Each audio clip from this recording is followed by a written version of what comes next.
Buenas tardes a todos los que nos acompañan a través de la página de Facebook de la Parroquia San José Obrero.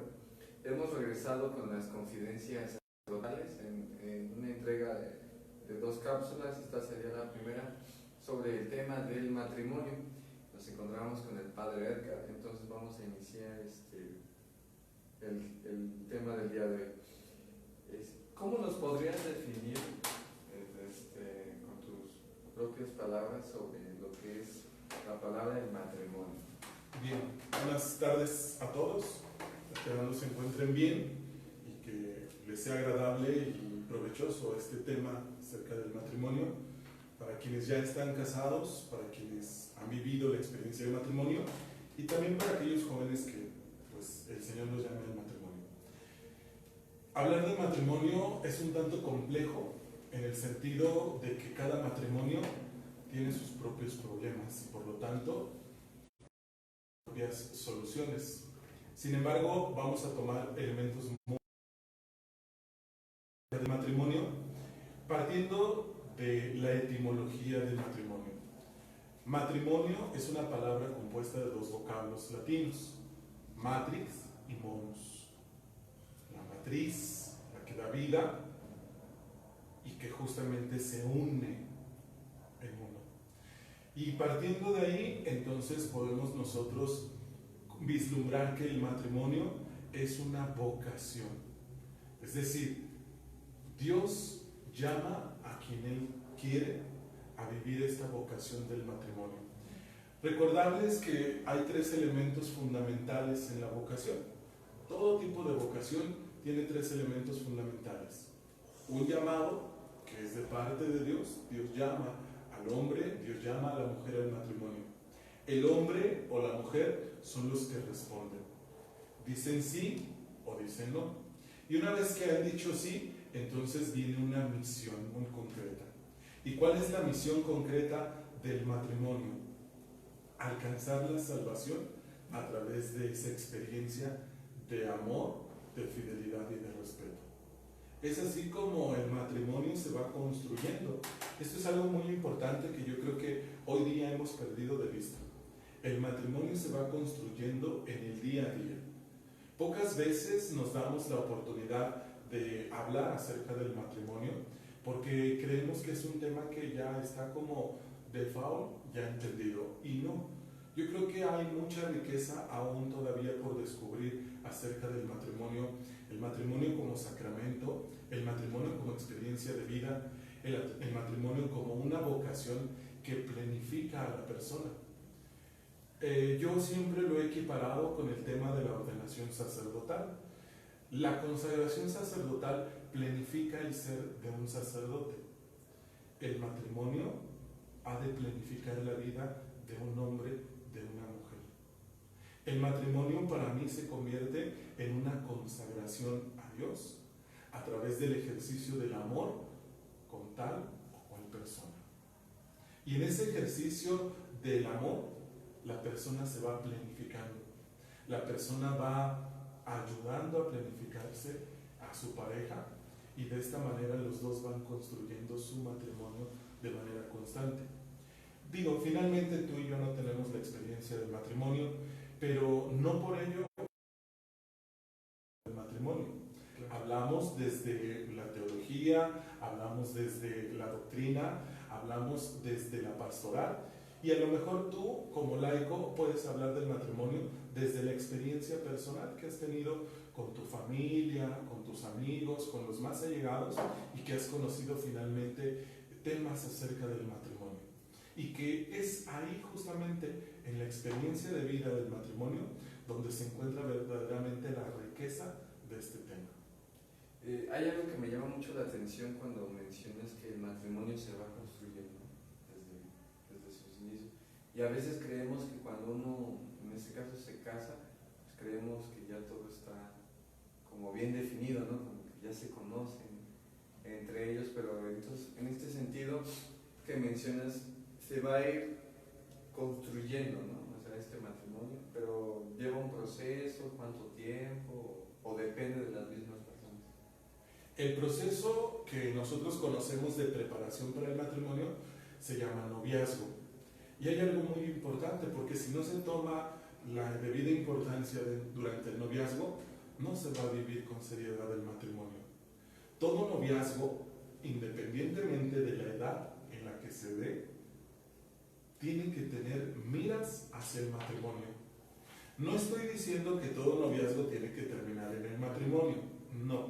Lo que estoy diciendo es que cuando se inicia un noviazgo, se tiene que tener muy en cuenta que ese noviazgo puede terminar en matrimonio. Nuestros abuelos, por ejemplo, desde muy jóvenes vivían sus noviazgos, 13, 14, 15 años, y se convertían en esposos.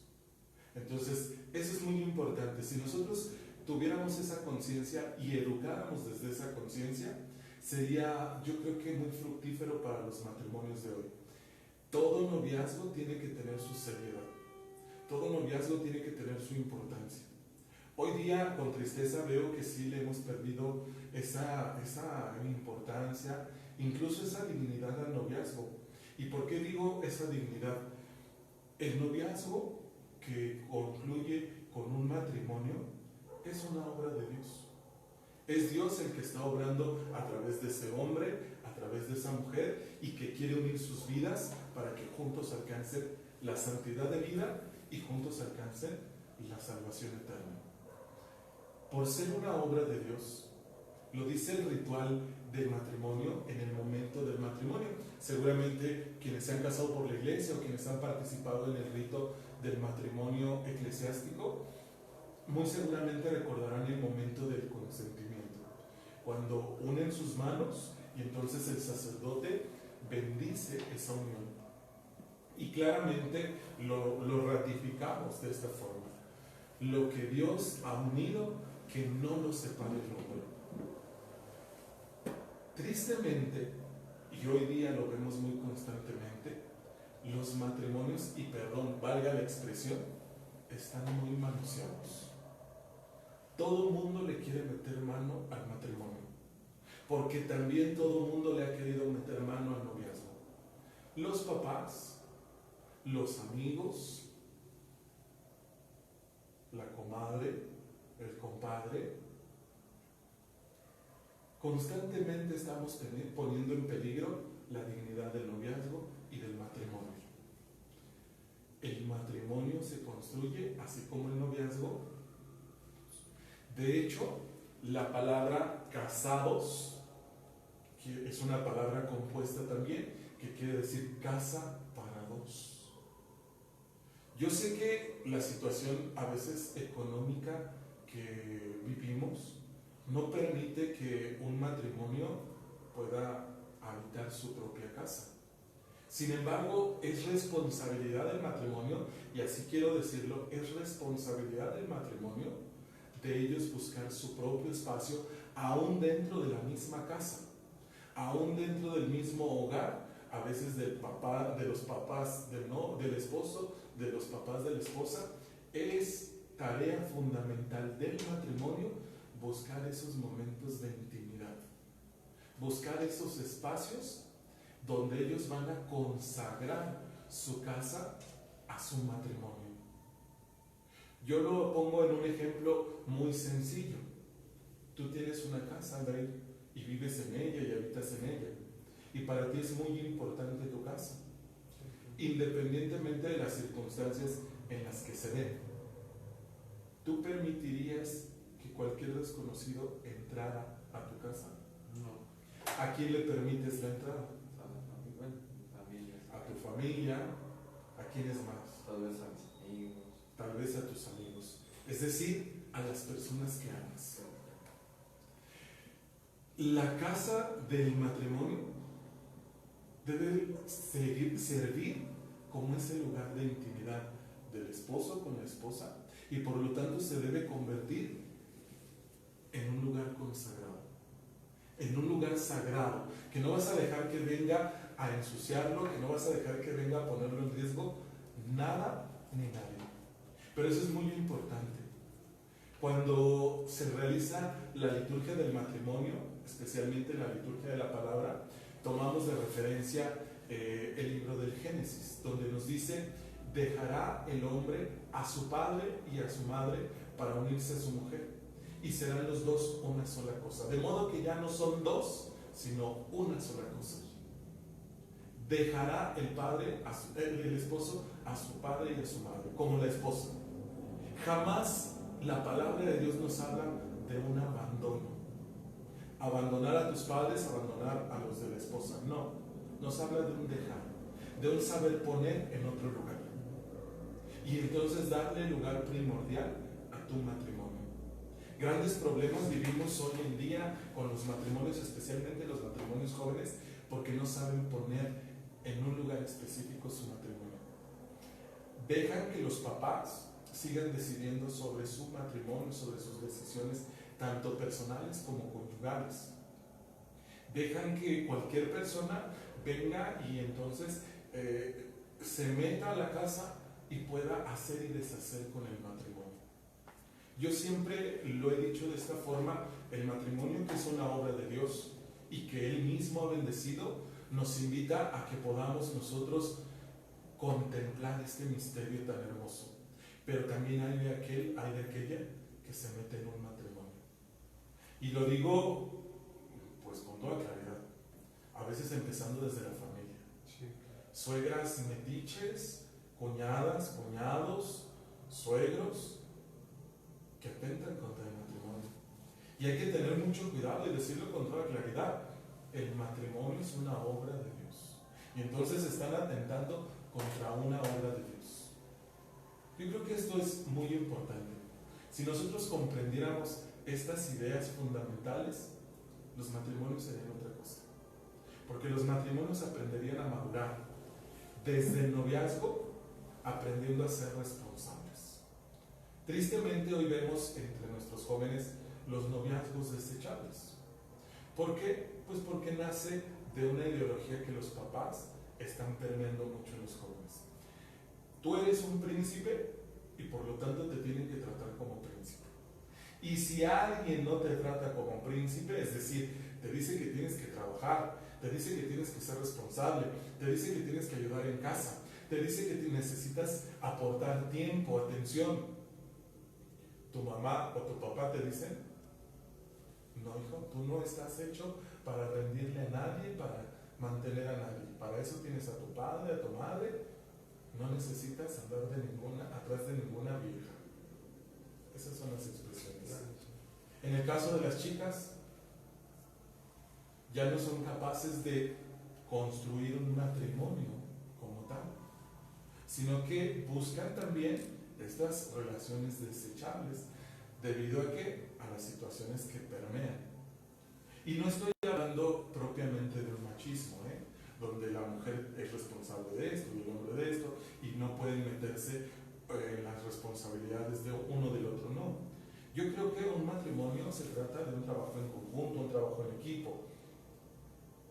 Que ciertamente hay actividades propias para la esposa y actividades propias para el esposo, pero si trabajan en equipo, finalmente se logra el éxito dentro del matrimonio.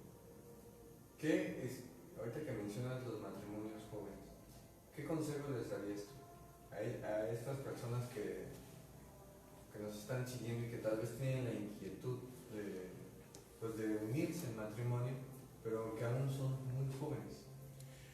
Dos cosas muy importantes ahí. Yo creo que fundamentalmente para los matrimonios jóvenes, yo les pediría que no se casaran sin primeramente tener una experiencia de Dios.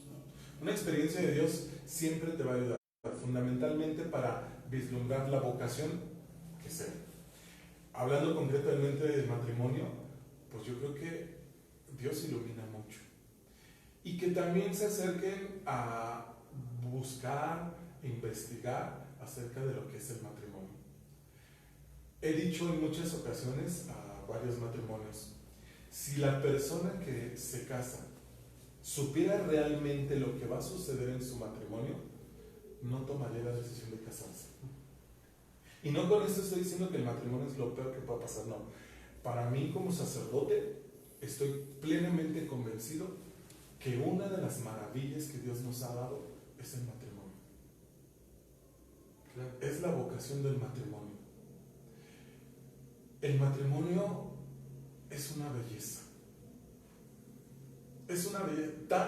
Tan bello es el matrimonio que es el único medio por el cual Dios, a través de el esposo y la esposa, procrea. Y el Señor da ese soplo de vida. Tan bello es el matrimonio. Y no solamente por la procreación, sino justamente por todo lo que el matrimonio conlleva. Claro, sí. Y en este caso, entonces, ¿cuáles serían las finalidades del matrimonio? Dentro de las finalidades del matrimonio yo quisiera remarcar dos, fundamentalmente. El Código de Derecho Canónico nos habla acerca de estas finalidades del matrimonio. La primera y fundamental es el bien de los cónyuges. Tristemente, y esto nos causa grandes problemas aquí en la mente y sobre todo en el corazón, tristemente le hemos dado más importancia al segundo fin, que es la educación y procreación de la prole. El primer fin fundamental del matrimonio es el bien de los cónyuges. Es decir, la esposa debe procurar el bien del esposo. El esposo procurar el bien de la esposa. Antes que incluso el de los propios hijos. Esto es algo que cuesta mucho trabajo para los matrimonios poderlo entender. Cuesta mucho trabajo. Y yo lo quiero explicar de una forma sencilla, de una forma que lo podamos entender. Creo que como es. No es que a través de los fines del matrimonio Dios te esté diciendo no ames a tus hijos. No. Simplemente que si tú aprendes a buscar, a amar y a buscar el bien de tu cónyuge, va a ser más fácil que aprendas a amar sin apegos, sin ser metiche en la vida de tus hijos. Porque cuando pones prioridad a tus hijos que a tu esposo o a tu esposa, primero, ese matrimonio va a terminar mal. Segundo, ese matrimonio se va a sentir defraudado. Se va a sentir defraudado cuando el hijo, la hija, se van para formar su propia familia. Entonces, el ejemplo que yo quisiera tomar para poderlo entender es el siguiente. ¿Tu papá eligió a tu mamá como esposa? Sí, claro. Tu mamá eligió a tu papá como esposo. Sí. Y entonces a lo mejor en ese proceso de enamoramiento saltaron a la vista las virtudes especialmente. Ya cuando ese enamoramiento fue madurando, se convirtió en un amor pleno, aparecieron también los defectos, pero aún con esos defectos empezaron a amarse y amarse plenamente. Pero fue una elección, fue un acto de la voluntad. Tu papá decidió amar a tu mamá, aún como ella fuera. Tu mamá decide amar a tu papá, aún como él es. ¿Ellos pudieron escogerte a ti como hijo? Simplemente recibieron el regalo de Dios de un hijo. Sí, claro. Tuvieron la oportunidad de elegir a su esposo o a su esposa, pero no a los hijos. Los hijos son un regalo de Dios. Un regalo que Dios da a un matrimonio, a una familia, y que también, a su vez, ellos van a formar su propia familia. Por eso el primer bien del matrimonio, y que es fundamental que lo entendamos, es el bien de los cónyuges. El esposo está obligado a mirar por el bien de la mujer y la mujer del hombre, antes que de los propios hijos. Y por añadidura viene el segundo fin del matrimonio.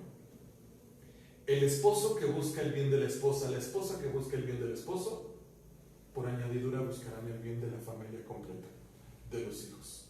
Y entonces en esta procreación van a buscar siempre la educación de sus hijos. Bien, bueno, a lo que nos estás comentando, entonces sí lleva grandes retos, ¿no? Primero, tanto como la base que sería el matrimonio, para poder también tener pues los hijos, ¿no? Que sean educados de una cierta manera, que también de grandes esto podrá ayudar a que ellos cuando tengan esta experiencia del matrimonio pues puedan llevarlo a cabo. Claro, aquí quisiera hacer una aportación que me parece muy importante. Aristóteles decía que no hay conocimiento en el hombre que no haya pasado primeramente por los sentidos. Uno de los grandes problemas que tenemos en la educación de los matrimonios, y especialmente de los matrimonios jóvenes, es que los papás ya no cumplen el primer fin.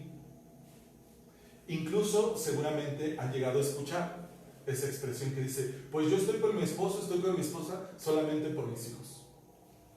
Ha perdido sentido tu vida entonces. Si tú vas a estar con alguien, es porque tú has decidido estar con alguien, con esa persona, aún con sus defectos, aún con sus virtudes. Y has decidido amarle en todo momento. Y has decidido aceptar ciertas cosas de aquella persona. Pero si solamente lo haces por tus hijos, ¿qué va a pasar el día que tus hijos se van? ¿Qué va a pasar el día que tus hijos forman su propia familia? Y entonces nuevamente tienes que regresar a esa unidad inicial que desde el noviazgo se tuvo que haber fundamentado. Ese matrimonio se convierte en un infierno. Por eso es muy importante, desde el inicio, saber elegir. Porque al final volverás a estar con esa persona. A lo mejor el tiempo en el que educas a tus hijos de pronto pareciera que es un relax que no debería, y a eso es a lo que voy. La importancia de que los esposos se manifiesten su amor visible, palpable, escuchable en frente de los hijos. Si ustedes como padres quieren que sus hijos tengan un matrimonio feliz, denles ejemplo. Que sus hijos vean que ustedes se aman. Así como es fácil mostrarle a los hijos los pleitos, las discusiones, que también sea fácil mostrarle a los hijos esos momentos de felicidad, de pareja, de entrega, de alegría, de preocupación. Porque en la medida en que los hijos miren el ejemplo de los padres, es que ellos vivirán a futuro un matrimonio feliz. A veces decimos, o sobre todo las personas que están casadas, ¿no? Es que esta es mi cruz y la tengo que cargar. No, el matrimonio no es una cruz. El matrimonio no es una cruz. ¿Por qué? Porque el matrimonio no es una imposición. Nadie te impuso que te casaras. Claro. Y si alguien te llegara a imponer el matrimonio, ese matrimonio es inválido. Ojalá que más adelante podamos ahondar en este tema. Pero nadie te puede imponer el matrimonio. El matrimonio es un acto de tu libertad.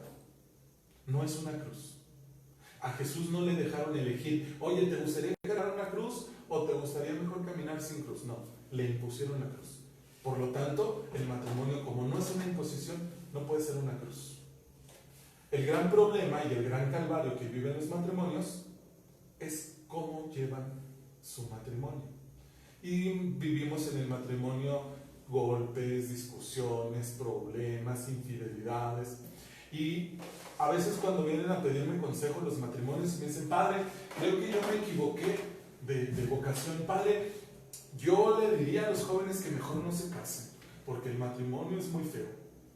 Y yo siempre les digo, que tú no hayas sabido elegir desde el inicio, eso no es problema de los demás, ni de Dios, ni de la iglesia.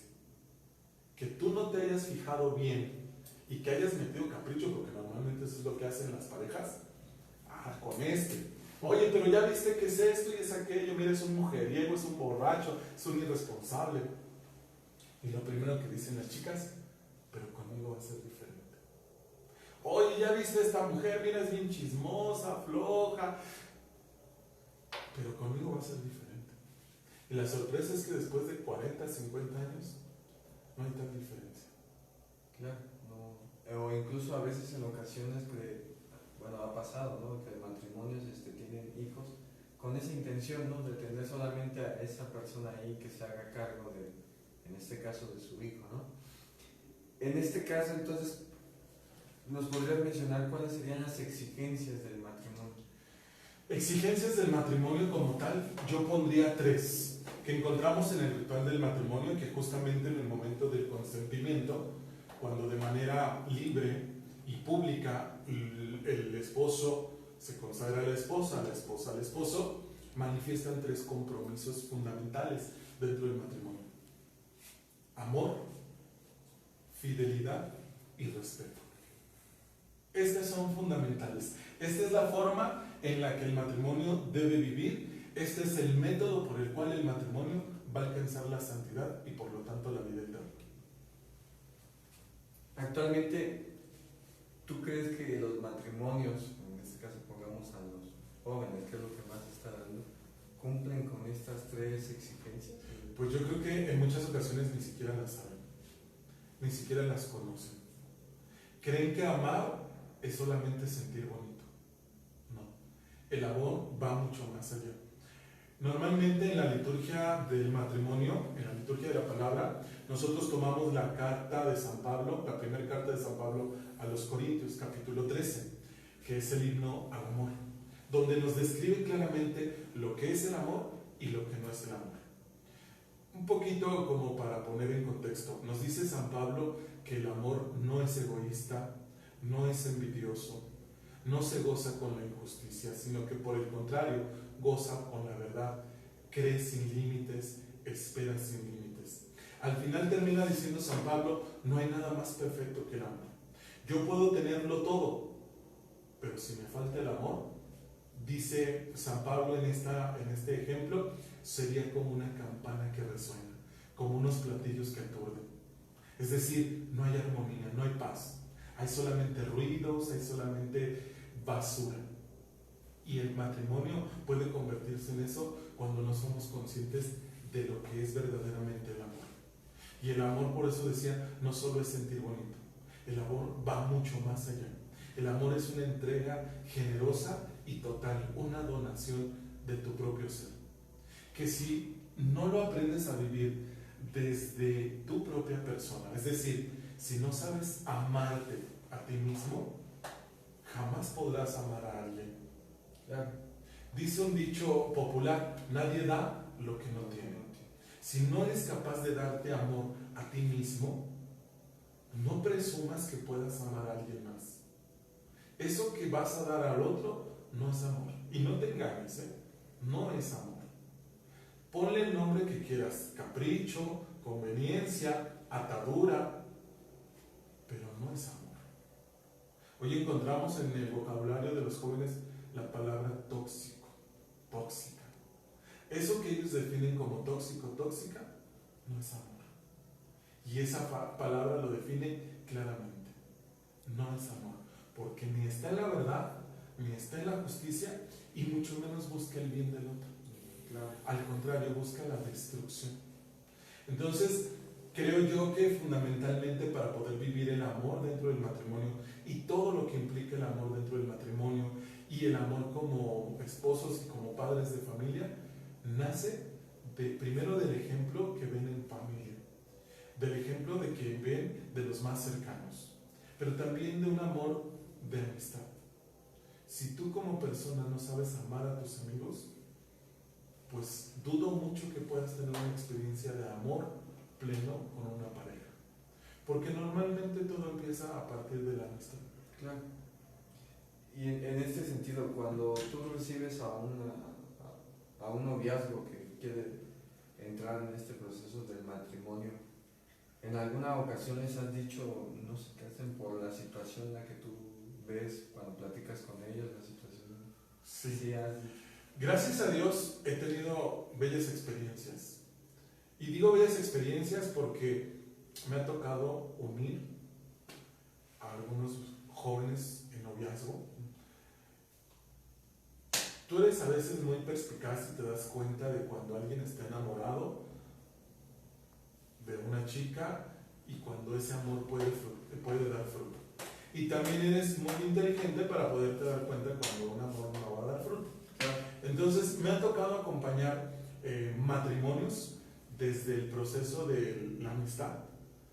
Los he empujado un poquito al paso del noviazgo y ya ellos solitos dieron el paso del matrimonio y me han compartido esa alegría. Pero también he encontrado noviazgos que me han compartido a lo mejor dentro de ya su proceso de noviazgo, su deseo por casarse ya hoy mismo, mañana, la próxima semana. Y les digo, un momento, no hay prisa. A ver, primero, ¿estás preparado, estás preparada para la vida de matrimonio? ¿Tienes tienes la responsabilidad de solventar un matrimonio?